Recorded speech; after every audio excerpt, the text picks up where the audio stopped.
Namaskaram and good morning to everyone. What a fantastic day on the 70th Republic Day to be with all of you, and this is also a sort of fan moment for me. No, it's a great honor for me to be interviewing you. Not interview, sorry, in conversation. Welcome to everybody. Well, this is the first time I'm doing this, so if there are any lapses, I hope you will excuse me. It's a great honor for me to be personally in conversation with Sadhguru. Like Vivek said, I'm also a big fan. We've listened to, even though I've just met him probably once before, at a cricket match. We've been watching his videos, and I think we really look forward to enlighten us on some of the aspects of sports. Sadhguru, we were all presently surprised when we got to know that you agreed to come and visit the center, as this is an out-and-out sports facility. Then we did our research on Isha Foundation and your connect with sport to find that Isha Foundation received the highest Indian sports award from the government for an institution for promotion of sports last year. Sadhguru, can you please let us know about your love for sports and what you feel about the importance of sports in the day-to-day life? Oh, I have no love for sport. I am a sport. In the sense, to love you need two entities. But I think that is what is missing in too many lives, that they are not a sport. It's not necessary you must be a champion like you, not everybody becomes a champion. But you can be a sport in every little thing that you do. Or you can be conceited nonsense. Sport means you're willing to lose, you're willing to win. You're wanting to win, but willing to lose. Being conceited means no matter what, I want to win. So being a sport is very important. Whether you actually play a sport or not is not the important thing. That may happen to some people, may not happen to some people, due to variety of engagements that people have. But being a sport is most important. If you're not a sport, you really have no business here. I don't mean the academy, I mean in the world. Really. Because then you're trying to defy the fundamentals of life process. Because the nature of life process is such, it is very much like a sport. In the sense, the beauty about a game is, there's a set of rules. If you don't follow the rules, there's really no game. If you break the rule, there's no game. This is something that most people don't get when they're driving on the street, when they're working in their offices, when they're running the governments, and variety of things that people are doing, they don't understand whether I like the rule or don't like the rule. If I want the game to continue in a sensible manner, I have to stick to the rules. I may not like it. I don't like the speed limit, don't like it at all, because I would like the speed limit to be decided by me. But there is a speed limit. Whether I like it or not, it's important that you stick to the rule, all right? Because then there won't be a game. It actually looks like adventure when one person breaks the rule. But if everybody breaks the rule, it'll be a disaster, isn't it? One guy who just comes in the opposite direction, this is a famous hobby for a lot of people. They're coming in the opposite side of the direction, the DG is here. No, you're not traffic, so it's okay. They are coming in the opposite direction. They think they're doing something adventurous. They don't understand, if everybody did the same thing, life would be a disaster, isn't it? So it's very important that right from early age, people get involved in some kind of sport because you learn to follow the rule, otherwise there's no game. It's very, very important. I think that's seriously missing in our populations. They've never played a game, they don't know the significance of a rule. What is the problem if the shuttle falls in or out? What is the problem? I can argue you out of it. This is the way the country is running right now. It doesn't matter, it's in or out, I can argue with you endlessly. So, one thing is the rule, which sets a human being to a certain pitch that all of us, if we have to live together, there have to be some rule, isn't it? Otherwise, every moment will be clashing. The next most important part of the game is, I want to win, I really want to win. But if I lose, it's all right with me. See, I don't want to win, no game. Somebody who says, I don't want to win, they think it's saintly, nothing saintly about it, it's just stupid. I don't want to win is not a game, I want to win. Like you did to me today. So you're letting the shuttle fall down when I hit the shot because you want me to win, that's not a game. No. The thing is, the moment you say, I don't want to win, there is no game, isn't it? I want to win, but if I lose, I'm all right with it, I'll go gracefully with my loss. This is something most human beings lack. They're such lousy losers. When they lose something, they become so bitter and terrible to each other. These two things if people have, will produce good citizens in the country. So, the sport has always drawn me, every kind. People thought I went to school, I only went to the playground. I kind of involved in every kind of game that was available in the school. Fortunately, I studied in a multipurpose school, which had a lot of opportunity for that.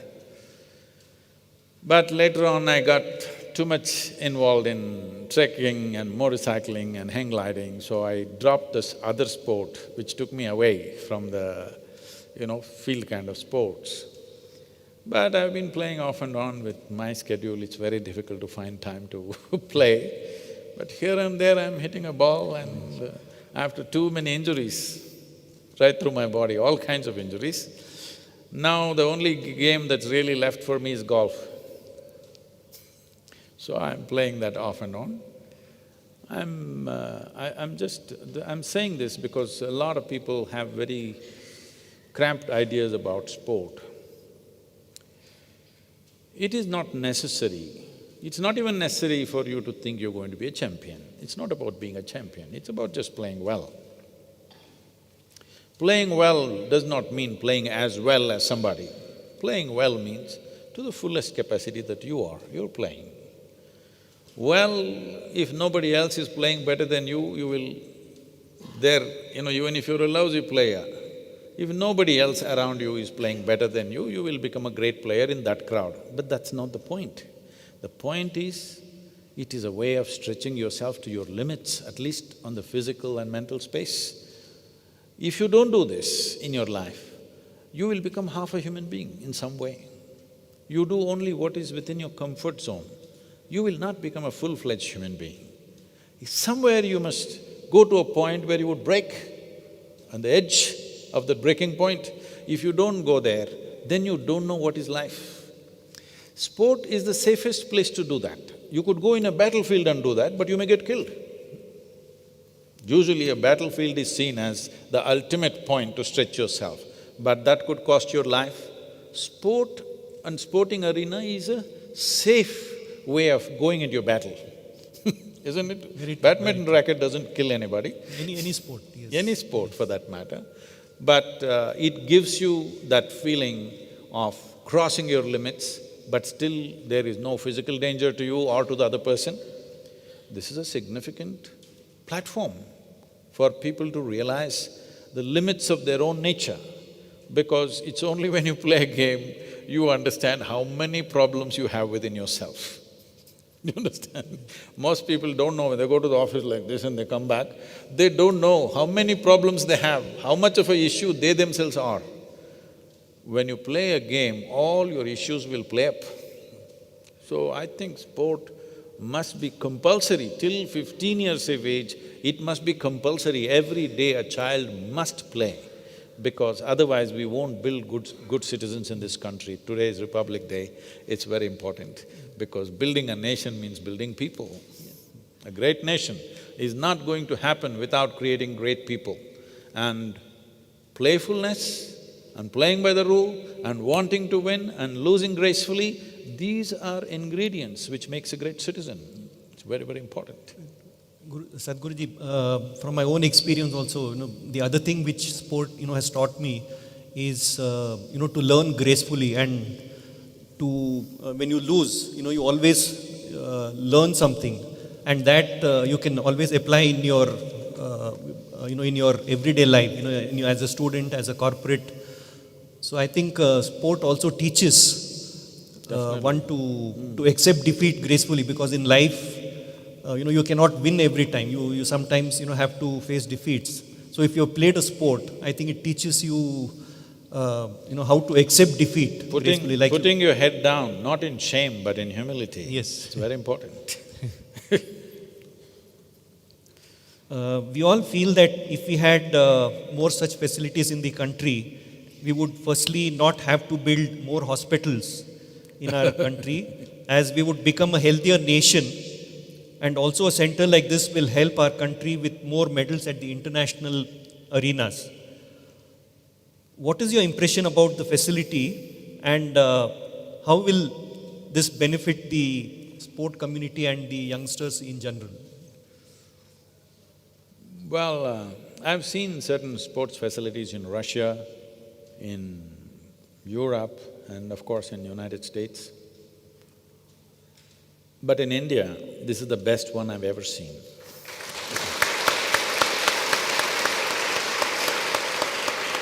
Maybe, I believe, you must correct me, I believe probably this is the best one, most comprehensive as it is. I've been into the sports authority facilities and all that, but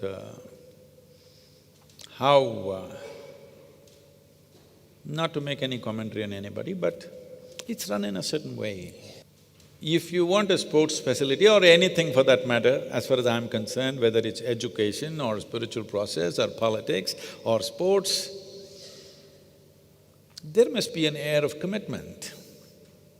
If people are not committed to what they're doing, they better not do it. It's a nuisance.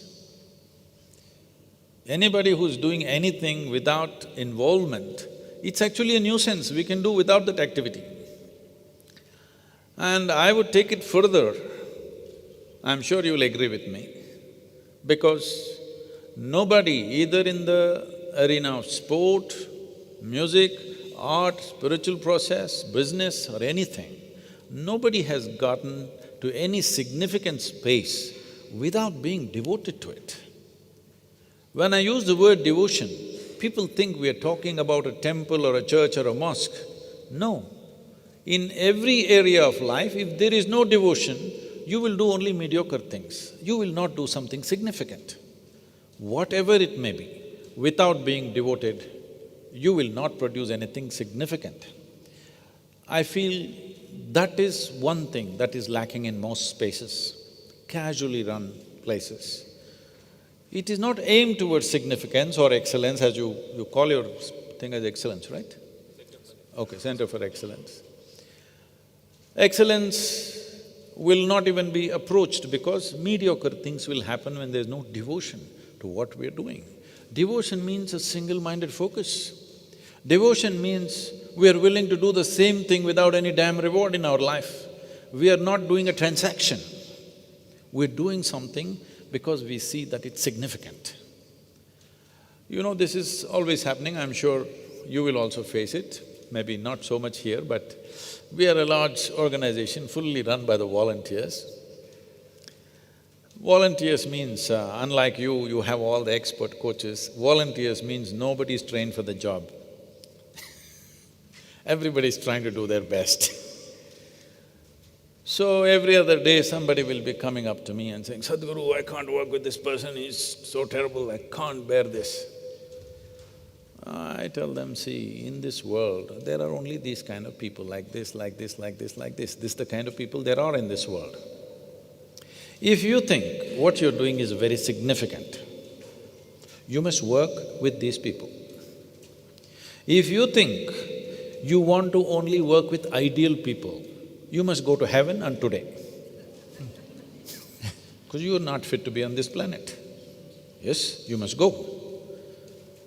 But if you see what I'm doing is very significant, no matter what is the condition, you do the best that you can, isn't it? So, that atmosphere once you create, I believe it is very much visible here, I think results will inevitably come, of course. There is something called as competition, there is something called as competence everywhere else. If gold medals were simply handed out, you could as well go to a jewelry shop and buy it.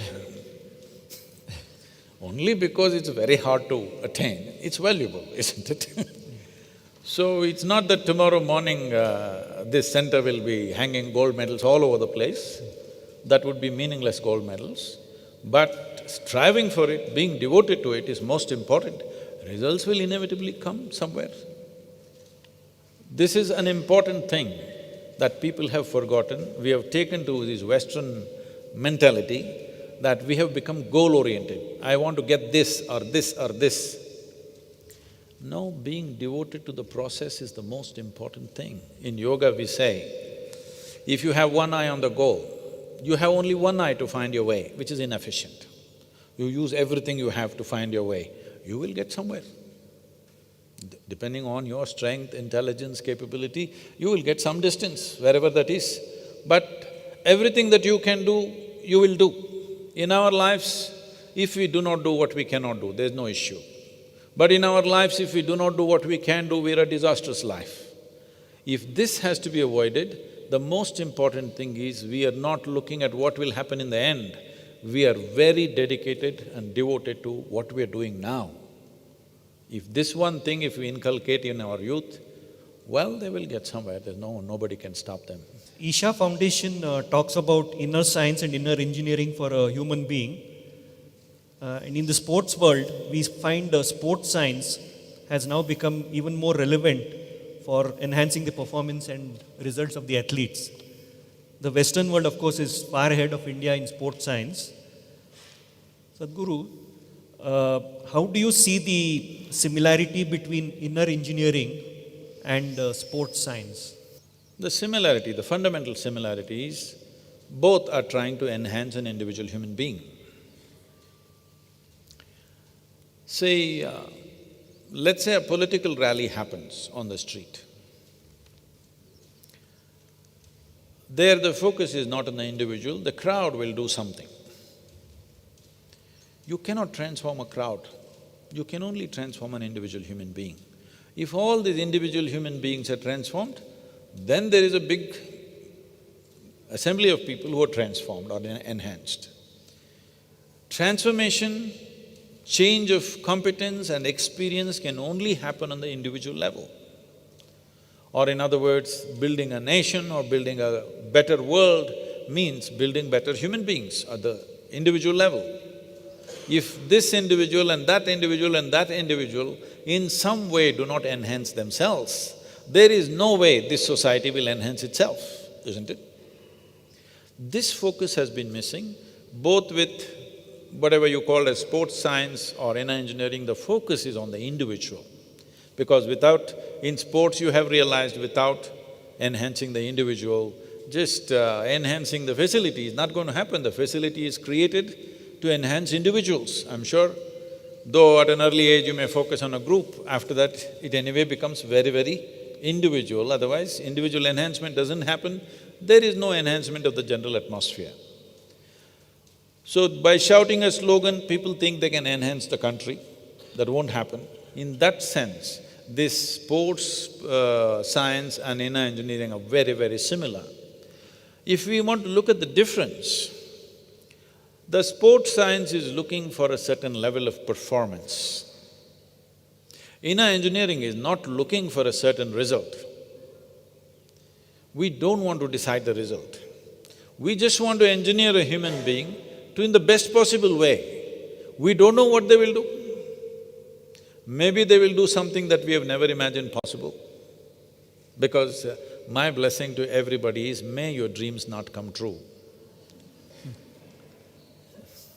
Because something that you could not dream of must happen in your life, isn't it? What will you dream of? you'll only dream of things that you know. You cannot dream of something that you do not know, isn't it? Is it not important in our lives, something that we could not even think of happens? So, inner engineering is focused on just enhancing the human being without any specific purpose. Intensity without intent. No intent that this is what you must achieve, this is whatever you must achieve. Just make the human being grow to his fullest capacity. We don't know what they will do, we'll leave that to them. But here you have a specific goal, that they have come for a specific sport, and probably age-wise, because sport is a very age-specific thing, you are thinking by the time they're 16, they must be here, 18, they must be there, 20, they must be somewhere else. So it is very specific. Inner engineering is more about just enhancing the human being without any intent, because I don't want to fix the intent for their life. I did not allow anybody to fix their intent in my life. Sports is also about a lot of competition, and with competition, there is also the negative side of sport, which is, performance-enhancing drugs, pressure from the parents, overage, cheating, also commercialization of sports. So many parents are putting way too much pressure on the young children, and many times also interfere in their coaching sessions. So what would be your advice to the parents of young sports people how to maintain a good balance between aspiration and putting undue pressure? I would say unless the parents are very actively involved in something with the sport, Vivek should make sure parents don't enter the facility. In fact, we have a rule in the academy that parents are supposed to just come and drop and come back again to pick up. They are not allowed to be present during the training sessions. They are not interested in the badminton, they are only interested in fame. Stupid way to approach a sport. You must have some love for what you're doing. What comes out of it in the end, who knows? Out of 10,000 people who play, one guy, one Prakash Padukone happens. If not 10,000 Prakash Padukones happens, then what the hell is the value of that? So, parents are only thinking… they were thinking making their son or daughter into a doctor is a good idea. Not because they want to serve humanity, not because they've fallen in love with human physiology, simply because they think it's good livelihood and it'll get them somewhere. Or they decided, let them do sport because they saw in the Olympics, somebody got a medal and all the pomp that goes with it. They're only thinking of that moment. Such people are a total distraction for the sport. They should not be there. At home you have to bear with them, but where you play, they should not be there, such people. I'm saying such attitude will not get anybody anywhere, because a human being can desire. A desire only sets the direction for your life. A desire doesn't take you there, it's only your competence which takes you there. Everybody wants to be a winner, all right? Desire will set the direction, but desire will not make you win. Winning needs competence. Competence doesn't drop from the sky. For every successful person, there is a painful story. Painful does not mean you suffered. Painful means there is a lot of things. I'm sure as an athlete, when everybody else, your friends in Bangalore city were sitting on the Brigade Road in the pubs and thinking they were having fun, you were running, you were hitting the damn, dead chicken. People thought it's stupid, I'm sure. Yes, many friends think it's just stupid, what's he hitting it all the time? Because they don't understand, competence is built. Well, some natural skills may be there, but it has to be worked at minutely. Anything I'm saying, whether it's a, badminton, or it's a sport, or a driving, or a spiritual process, or anything to reach somewhere, there is a meticulous process. You have to pay attention to things that nobody cares for, isn't it? You have to pay attention to little things about yourself that nobody even cares to notice in their life.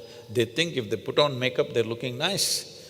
But if you get into the sport, you have to look at every damn thing about yourself, how you sit, stand, breathe, the works. So this is it's a certain…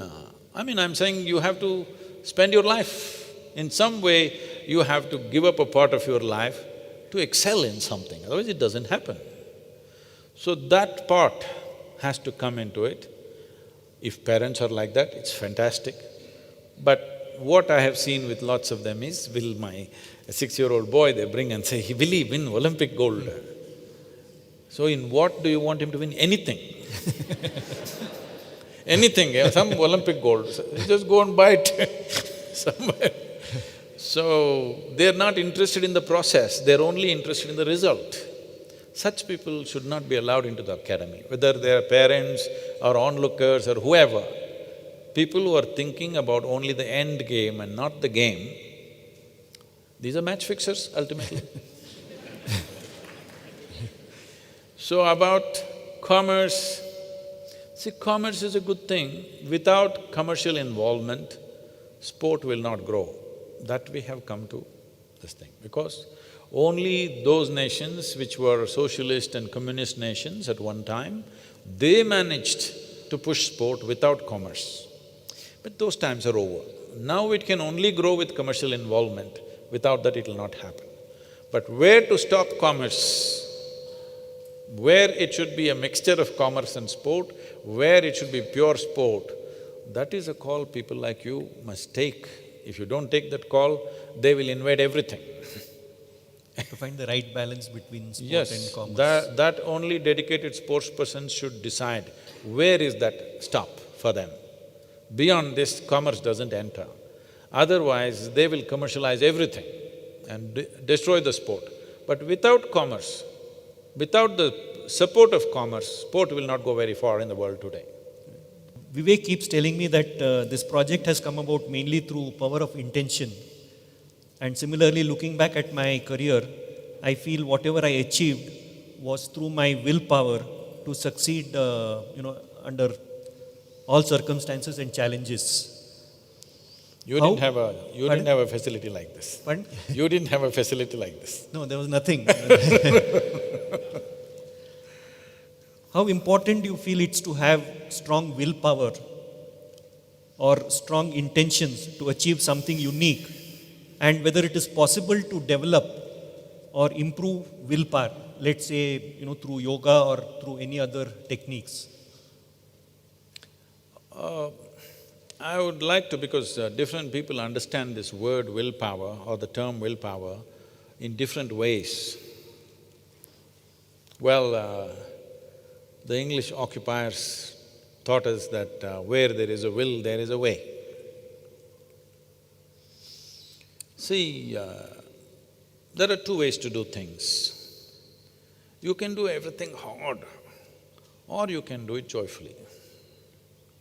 There is substantial scientific and medical evidence to show that when you're in a pleasant state of experience, your physiology, your psychological structure, your energies, everything function at their best. There's substantial evidence today. So, most sports people, I think this is because of sports psychologists and others who are working, who are largely Western trained, are all doing this, all right? Willpower, they're trying to do that. I would say there is a better way to play. If you allow me, if you give me some people who are doing well at a certain level, if you give them to me for a week or 2 weeks, I'll take the will out of them totally. No will of your own. Because when you have a will, you get a will because of certain accumulated memory within you. You have some ideas. Based on that, you create a will, which is a very small thing. There is life here. This is a living cosmos. If you connect with this, you can do almost everything effortlessly. And the more effortless you become, the body and mind functions at its best. Well, you know very well, on the day when your body and your mind cooperated, that's the day you're really unbeatable, isn't it? Very true. You may have talent, but still on that particular day, your body and your mind has to cooperate, otherwise it'll go all over the place. To get that cooperation is not by will, but by not having a will of your own. This may sound little crazy to people, this will need lot more explanation. To just put it in a very simple way, see, after all, you're playing a game. I was… the Indian hockey team came and stayed with us for about 8 days, way back when Dhanraj Pillai and Pargat Singh was the captain and our KPS Gill was managing that. We did some work with them and then they came back again for another week and we further worked with them, which set that team up to some extent. A few years later, I was walking through the Chennai airport and these boys, all young boys, most of them from the tribal regions of Jharkhand and northeastern, almost 6 boys in the hockey team were from that region, all from the Tata Academy, hockey academy there. So they are going for Champions Trophy in Germany. Many of them are getting onto an airplane for the first time. So some sports psychologist they brought and he's talking to them in Hindi, I can't repeat this, but what he's saying I'm kind of paraphrasing in English. He's telling them, the prestige of 1 billion people's expectations is on your shoulders. You have to win this and come. The boys are looking, 1 billion people and maa baap ka izzat. You're going to prove your parents whether they gave you the right genes or not today, by winning or not losing the… by winning or not winning the championship trophy. These boys are just shrinking. These are all 18, 19-year-old boys, except 3 senior players who were there. All others are just almost first time going into a tournament like that. Then KPS Gill saw me and said, Sadhguru, will you come and say some words to these boys? They have never really gone out into an international competition yet. All the senior players were dropped and a full fresh batch except 3 players, everybody was new in the team. So I went and looked at them, I said, this 1 billion people's expectation and maa baap ka izzat and all that stuff is going to kill them. I said, give me a stick and a ball. I played field hockey when I was in school and college. So I just wanted to show them that I'm not just talking to them. So I dribbled around, then they were like, wow, you can dribble a ball like us? I said, you like to play hockey? Yes. I said, no, you guys can't play hockey, I know. Where can you play hockey? They said, no, we can play hockey. I said, no, you can't play hockey. Then we can play hockey. I said, show me this. So 2, 3 of them came and showed their tricks. I said, okay, you love to play hockey? Yes. You know how to play hockey? Yes. Then just go. This is all you need. You need lust, not intent, not desire. You need lust. I'm using lust because it's not a mental thing, it's a physical thing that needs to happen within you. You want the goal, you want the ball in the opposite goal. You need that lust. You don't try to win for India. You just put the damn ball in the goal and it must stay there. Your business is, the ball must stay in the opposite goal. Well, they will do their own thing, that's a different matter. But as far as you're concerned, you have a lust that you want to put the ball there. You don't count how many goals, who is winning, who is losing. Your business is put the ball in the goal, put the ball in the goal, do it and come, that's it. So they rose from 12th place to 6th place and came back without winning the tournament, of course. But I'm saying, why are we creating such a tension about doing something that we love to do? Sport is such a privilege that you're doing something that you really love to do and the world is acknowledging you if you're at a certain level. There's nothing to crib about. But right now I see most sports persons are like trembling before they go into the match. This is because they've set their intent, the gold, silver, whatever, the stress levels. In such a state of stress, your body and mind will not function at their peak. Not functioning at the peak means it's a gone thing. However much you play, somebody may be better than us, always. But our best must happen, and that will not happen the moment you're too concerned about your intent. I think you please try this in the coaching. If you want, we will help. You train a few boys with intent.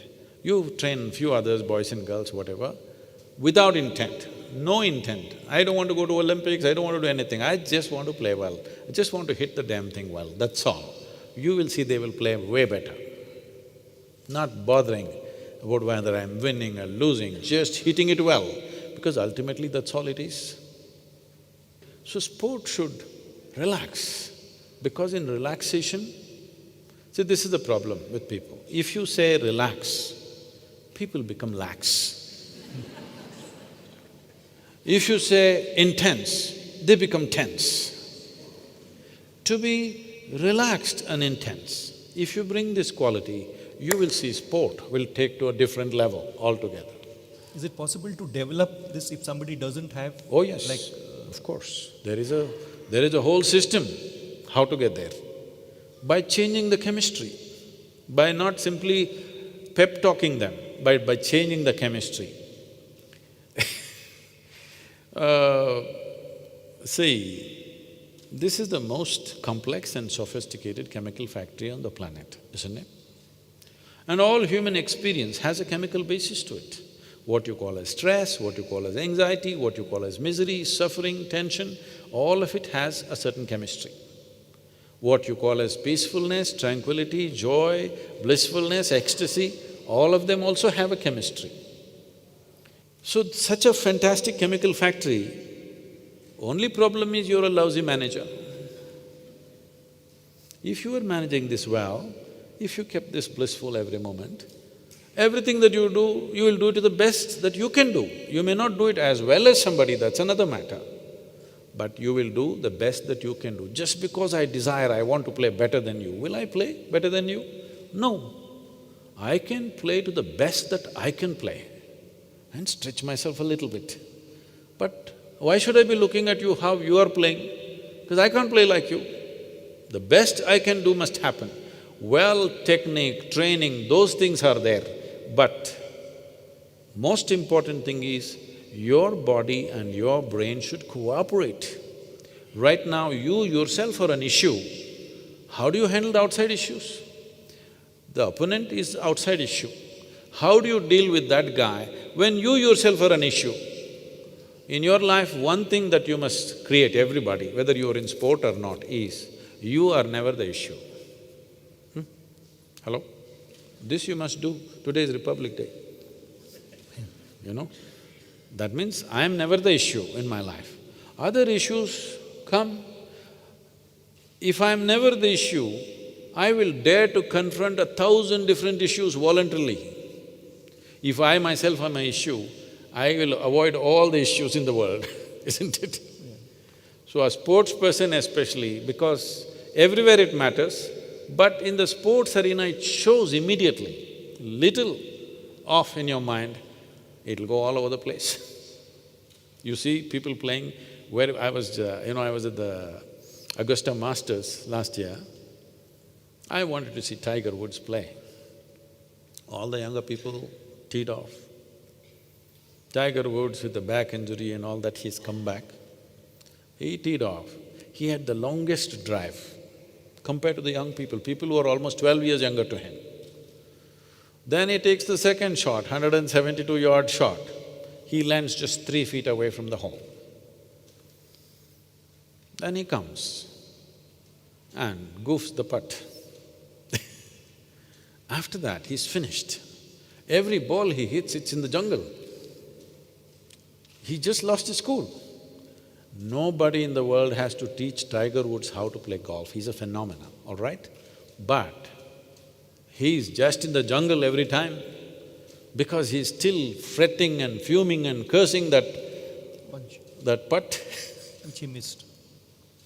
So, the moment your own body and your own mind does not cooperate, however great a player you are, you're finished, isn't it? In certain games, it immediately shows up, especially in individual games, it shows up like that. In a team, it may not show up, it may give you some time to recover, but here it'll just go off instantly. So, it's very important that sports people learn to enjoy and involve themselves in the process, not involve themselves in the result. For that, there are officials to do that. That's not even your business, isn't it? Even if you think, I won, they may declare you lost because they counted better than you. I'm saying, winning and losing is not your business. Playing is your business. Unfortunately, we are trying to do the scorekeeper's work, the official's work, everybody's work and mess up what I'm supposed to do.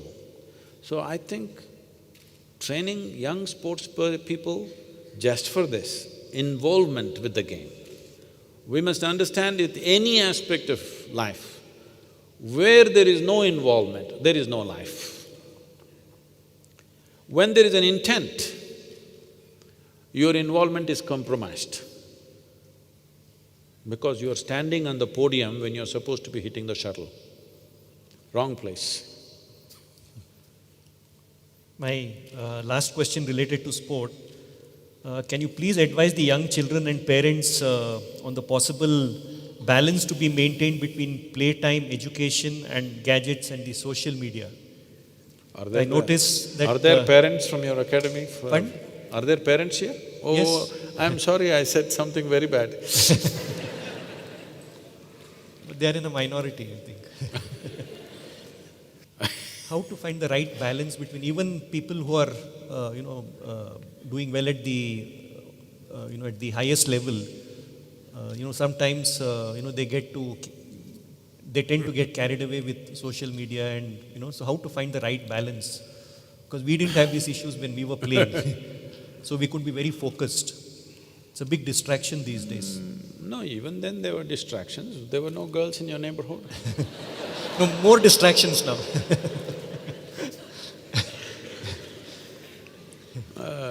Now at least it's long distance, everything. So easily you can turn off the phone, but you can't turn off the neighborhood.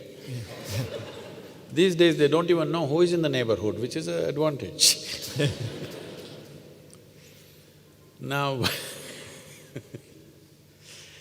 see, if you're casually wanting your child to enjoy a game and learn something, well, you can think of these balances, how much education, how much this, how much that.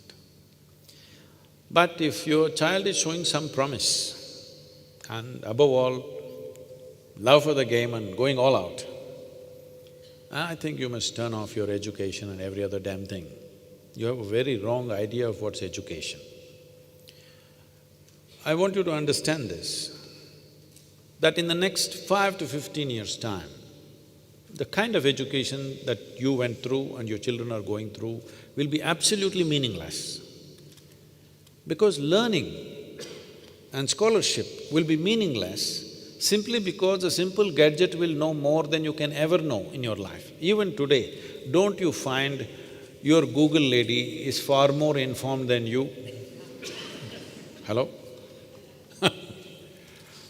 A time will come where learning will be meaningless because any process of gathering data, processing it, analyzing it and then expressing it, which is what the whole education system is, which is a deception of making memory look like intelligence.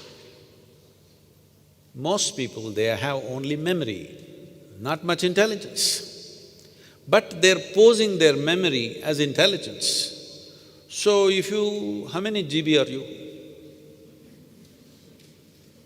I'm saying today there is a phone with 600 GB. Can you compete, I'm asking? Can you compete in memory? So our education is creating this deception that memory is intelligence. Memory is not intelligence. Memory is just information. Information is useful It doesn't matter where it is. I don't have to carry it in my head, I can carry it in my phone, all the information I want. Today in United States, I was just amazed. If you go to your physician, well, I did not go to as a client, but I was there because of something else that I was supposed to do in that hospital, and he had 2, 3 more patients to look at. He's like one of the well-known, reasonably well-known physician. And every time patients say something, all this he looks at, and their blood reports, this, that, everything he looks at. And he's got that old fat BlackBerry phone. He opens up that phone and looks at this, and based on that, he's treating them. I said, what the hell are you looking at the phone instead of looking at the people? He said, no Sadhguru, the entire medical textbooks that are available are on my phone. And it analyzes for him what he wants, and if he types out a few words, it gets to him to the point where he needs to know, and based on that, he treats. It's considered normal. Well, a time is coming in the next 5 years or 10 years where he will not be needed. The phone will do it by itself.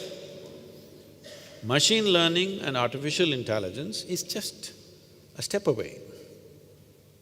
Once that comes, this form of education will be meaningless altogether, absolutely meaningless. So, pretending that memory is intelligence has to go. Memory is not intelligence. This is how a city slick boy is looking smarter than the village boy. If you leave him out there, he won't be able to do a thing, but he has information. Because of information, he is looking like he's intelligent. This has to be destroyed. It's very good machine learning is coming because this is causing a huge distress in the human being, carrying information and acting smart. Today, all you have to do among a group of people, you know what is the distance between Earth and galaxy Z172? You don't know? Oh, it is 27 million light years. This kind of thing that you're looking smarter simply because you have memory. Only when this form of education is destroyed, human intelligence will unfold. Very important. This will happen to everybody in the next 15, 20 years, but those who are taking to sport can do it right now because if you carry the burden of your memory with you, we call this… traditionally this is called karma. You got a bag of memory where your yesterday's experience will decide what should happen today. This is a crippling way to live. If your yesterday decides today, we know your tomorrow is doomed, isn't it? It's very important that we put memory in its place. Otherwise, you please look at yourself or look at everybody around you. If people are suffering, what are they suffering? They're suffering what happened even 10 years ago, they're still suffering, isn't it? They think they're suffering life. No, they're just suffering their memory. And they're also capable of suffering what may happen day after tomorrow, championship. So now they're suffering their imagination. It must be understood, imagination is just a reflection of your memory. And these two things do not mean intelligence. Intelligence is of a different nature. In sport, you need that intelligence. This doesn't need memory. In fact, memory is a huge burden. Your intelligence has to be unleashed beyond your memory. This… if you want your children to really excel in sport, you should not be expecting they must do PhD and also get gold medal in Olympic. It's just not right. I think you should take them off education, just teach them English language and how to count from 1 to 10, to go out in the world and find access, and make them read something so that they're reasonably conversant with whatever is happening in the world. But we must understand, playing a game itself is an education. Why are we thinking that this is a secondary thing? It is not secondary. So it's very, very important that parents should understand, if the child is beginning to get involved in the game, and fundamentals you have to check. See, there are few basics, I'm sure the people who are running the academy, they know this, how somebody's body is built, the geometry of it, the instincts and the natural reflexes. If all these parameters they're fulfilling and they have a real love for the game, I think you should just leave them alone. Very important. You just make sure they read different varieties of books and the newspaper and something else to know what's happening in the world so that they don't look isolated. But regular education, what are they going to do reading chemistry and physics? There is a lot to learn about the sport itself, because you can approach sport in a scientific manner. There is… if you can study for a lifetime and still not know the game fully.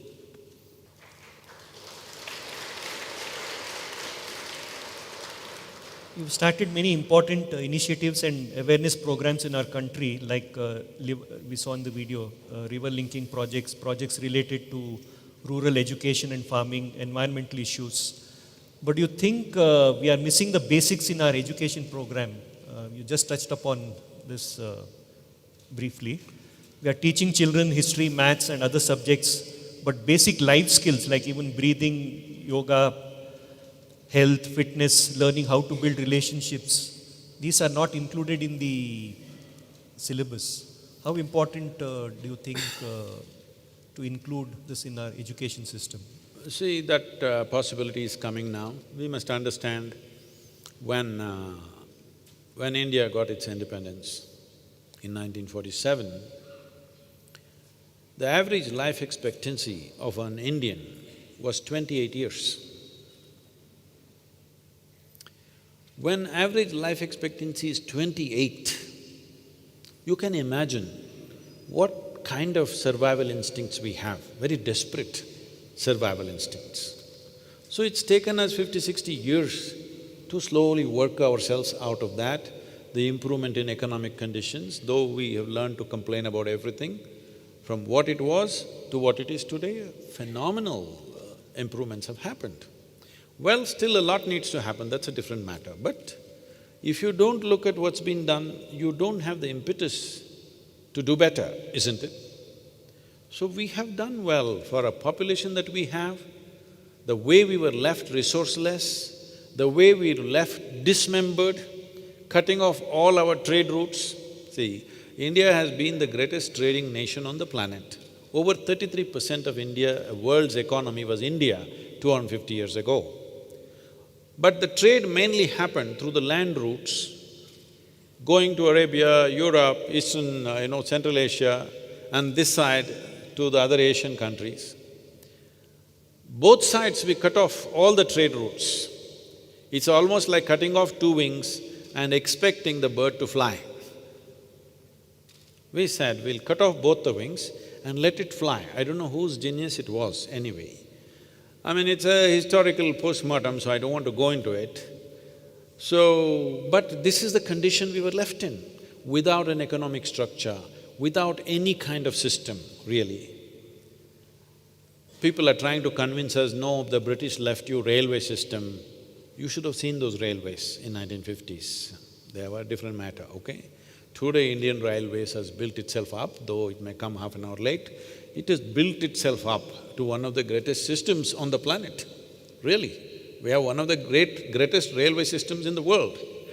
Well, still many things may be lacking, maybe the bathroom stinks a bit and all those things are there, but it is transporting maximum number of people. Like this, we have built systems. Out of this, the economy has improved, people's life standards have improved.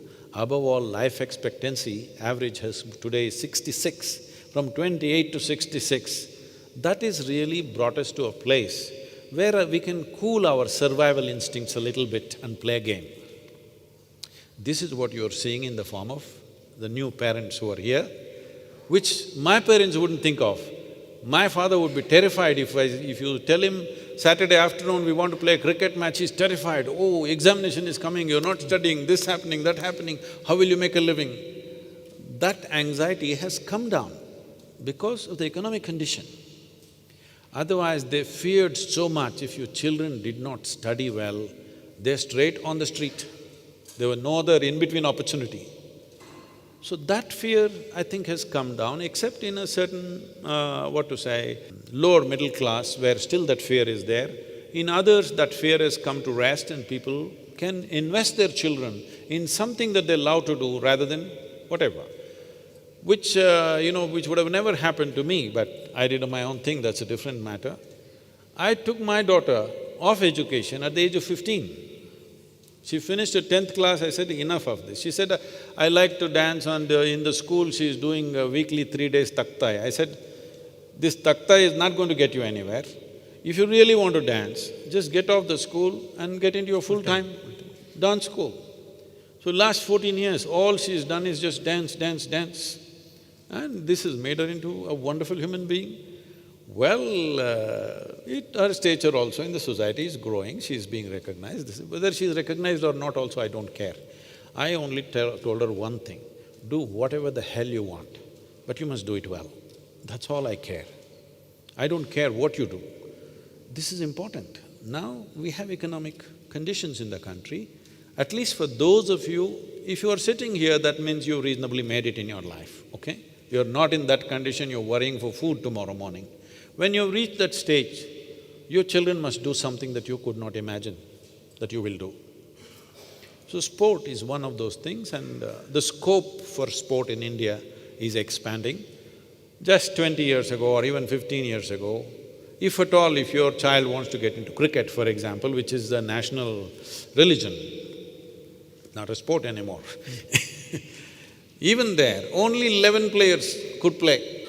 Others, we don't know who the hell they are, who plays for Ranji Trophy, who plays for the things, nobody knows in the country. Today, because of the IPL, just see, there are so many, they're just happy playing for the teams, they're making their money, they're having a good time, and only 2 months in a year they have to really play, rest of the time they do whatever they do, they're happy doing that. So I'm saying like this, in every sports arena, this is opening up. This is the time to invest in sport for sure. So investing your children into something other than what is considered a standard profession is very, very, very important. Anyway, I want to tell you this, we've been… since 2006, I've been pressurizing the central government, but now, just about 4 months ago, I think, they announced that only 50% of the time at school will be for academics. Remaining 50% will be for sport, art, music, theatre and some skills. They have announced and a large team in NCERT is working towards preparing the curriculum. We are in the process, we have already given a kind of a proto kind of education policy, but now we are writing a more detailed education policy, how education should be. Well, because India is in many tiers, there's no one India. There is India where people don't have anything to eat. There's an India which is, living a substandard life but they're eating reasonably okay. There's an India which lives reasonably well and education and everything. There's another India which is like super rich and we have so many billionaires in the country. So this is not one India, there are many layers of India. So for this, it is very important, the education also needs to be crafted that way. People may think this is segregation, but I don't think so. Because if you think everybody must come to the same level and then happen, a nation will not happen like that. It's inevitable, it grows in an unequal way. But over a period of time, we should try to level it. If right now if you level it, the only way to level it is bring everybody to the bottom. Bringing everybody to the bottom is not the right kind of leveling. Taking everybody to the top is the right kind of leveling. When you attempt this, some people will go up quickly, some people will go slowly, some won't make it. All these issues are there. So education needs to adjust itself. We are running 3 different kinds of education. We have rural education called Isha Vidya, where I think something was on the video, where we are only looking at economic opportunity for the children because these are all children, at least I think about 46% of the children in our schools are first generation going to school. Their parents have never been to school. So for them, caste, creed, various kinds of restrictions are there in the village. They have to move out of that social and economic pit. That's the only goal. So, from the age of 6, we are starting computers, English language, things like this. That's one level of education. Another is called Isha Homeschool, where this is for the more affluent, where almost 37% of the children are from outside the country. Here, we are investing a huge amount of time in art, music, sport. Two of our children, I'm very proud of this, are in the junior German professional football. So, this is a different kind of school. This is run like a household with, 20 children grow up in a household with dedicated parents, and there's a huge investment. To what extent we have changed the stuff means, for example, 11th and 12th, 2 years. I made it 3 years. Said, we have invested so much in sport, art, music. The moment they come to 11th, parents will go marks mad. Drop everything and study and study and study. So I said, if such children need not stay here, we made it 3 years. We are investing in leadership, art, music, sport in a serious way. When I said 3 years, within our own organization, people said, parents won't agree, they will take their children, nobody will be here. The incredible thing is, not even one child was withdrawn. So I'm saying, parents have matured, they understand 1 year late doesn't matter, but my child comes out mature and stable with lot more skills is far better for them, because a whole lot of these parents are thinking of sending their children abroad even for their undergrad. They would like their children to be far more mature and stable before they go out, rather than simply at 17 you just jump out of 12th standard and land somewhere and we don't know what will happen to that child. So like this we have changed. Another school is totally traditional, as I was telling you, Isha Samskriti, where we teach only yoga, Kalaripaitu, Sanskrit language, classical music, classical dance and English language. This is all the education, there's no academic education. You must see these children, they are the most incredible. The focus is on just building human body and human brain to its full capacity without any intent. What will they do? If somebody has a full-grown brain and a full-grown body, whatever is needed they will do in the world. And there is no… you and me actually have no business to create our own missions in this world. This is not about your mission or my mission. What is most needed today in the world, that's what we must do. Hello? Don't like it? What is most needed, that is what we must invest ourselves in, isn't it?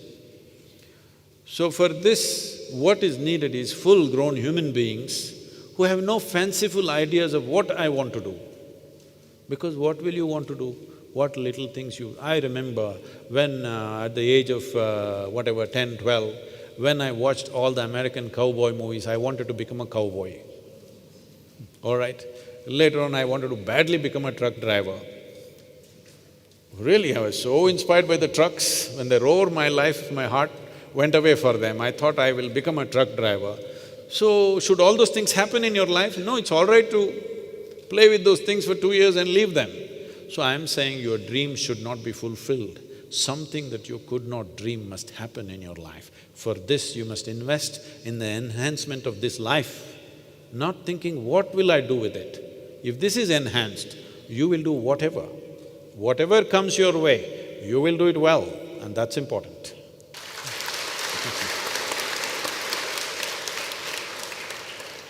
My final question. Yes, sir. He's saying something, please. You are the living example of what you just said. I'm sorry? I said you are the living example of what you just said. Just want your views on the justice system prevailing in the country, the courts take too long. You're getting me into trouble. How do you think we can address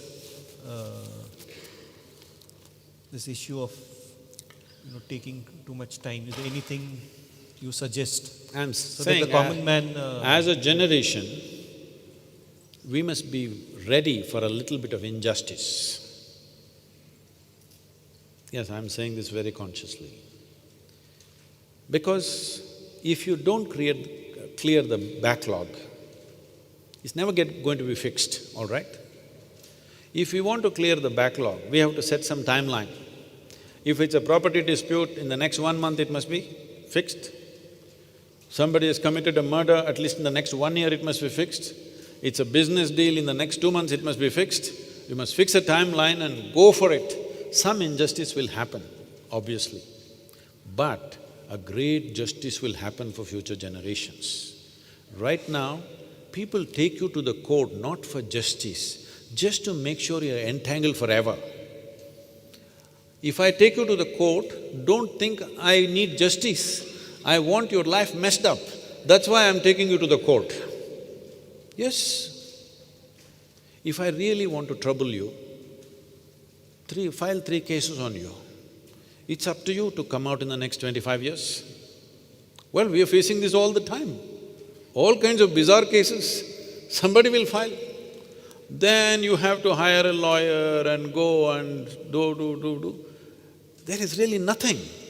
It's just figment of imagination, but they can file a case and trouble you forever. So if somebody files a false case, that guy must go to prison. These things have to happen. See, in India, there is a law for perjury, for example. There's quite a stringent law for perjury. But since independence, I don't think even a single person has gone to prison on perjury. This means in public, if you speak a lie, you're prosecutable. Tell me how many people should be in prison in this country?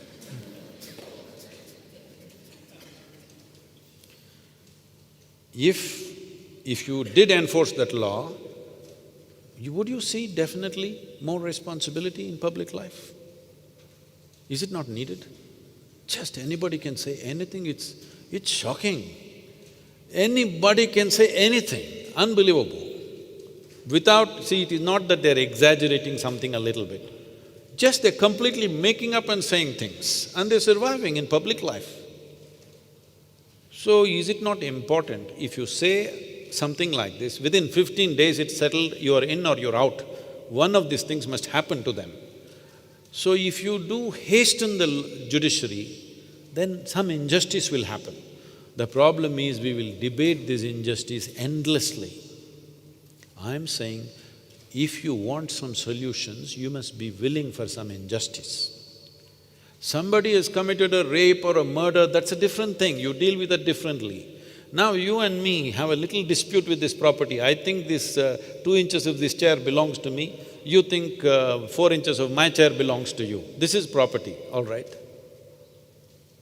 If some quick decision happens, maybe I will lose 1 inch, but I can go on with my life, you can go on with your life.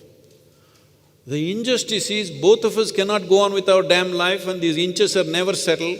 Even if you fall dead, it is not settled. Your children will continue with the same stupid case. This is injustice, isn't it? I lost 1 inch of my land, it is not great injustice. I lost my bloody life sitting at the court, that's injustice, isn't it? That injustice is happening large scale.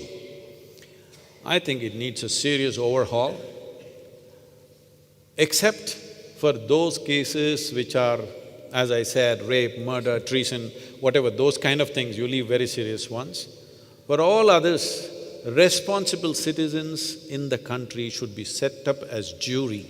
In Bangalore city, if you set up 1,000 sets of jury, 1,000 sets of jury, I'm saying, of 5 people or 10 people or something like this, I'm saying if these 2 people have a property dispute, if we make you the jury, will you be unfair to them or according to your intelligence and judgment, will you say something fair? If we don't do this and a property dispute is debated and discussed and hearing after hearing, hearing after hearing for 25 years, it's just ridiculous, it's nonsense. You're just killing the people because people, if they get into some trouble, if they go to the court, they did not come out of trouble, they got into more trouble, isn't it? If you somehow stay out of the court, you are a blessed being. If you get into the court, you had it. And some people have become experts. They have a battery of lawyers, they're busy all the time filing cases on everybody because they just enjoy this drama. But anybody who wants to get on with their life, they want to do business or sport or spiritual process or whatever, they don't want this rubbish, isn't it? And it is those people who build a nation, not the people who enjoy dispute. Those who invest in disputes are not people who build the nation. Those who are looking for solutions are the people who build the nation. I think we must take a revolutionary step that even if it's not 100% by law, we must set up justice system by the citizens, settle all the minor cases and be done with it in the next 2 years or 3 years. Courts will become free, then you can think of how many courts do we actually need to serve this population and try to manage that. We have to do that. If we don't do that, nobody will go to court. If they want a settlement, they'll go to the local goon. It's already happening. Is already happening or no? Because the goon at least will get you justice, though in his own way. Yes, this may look absurd, but I'm telling you, all kinds of very responsible, sensitive people are going to the local goon. You must understand this. Not criminals, regular people. Somebody comes and occupies this building tomorrow and doesn't vacate. Suppose now I'm here, I won't vacate. Can you throw me out? Half the people I know here, we'll all sit here and say, this is our hall. You go to the court. What do? You will hire the local guy to evict us. Because if you go to the court, your life is finished, your academy is finished. Yes, unfortunately, this is how it's happening. See, the law is like this. Suppose I come to your home and I steal your car. Now you can't come to my house and take it, that'll become crime. You understand? You have to go to the police station. This is here.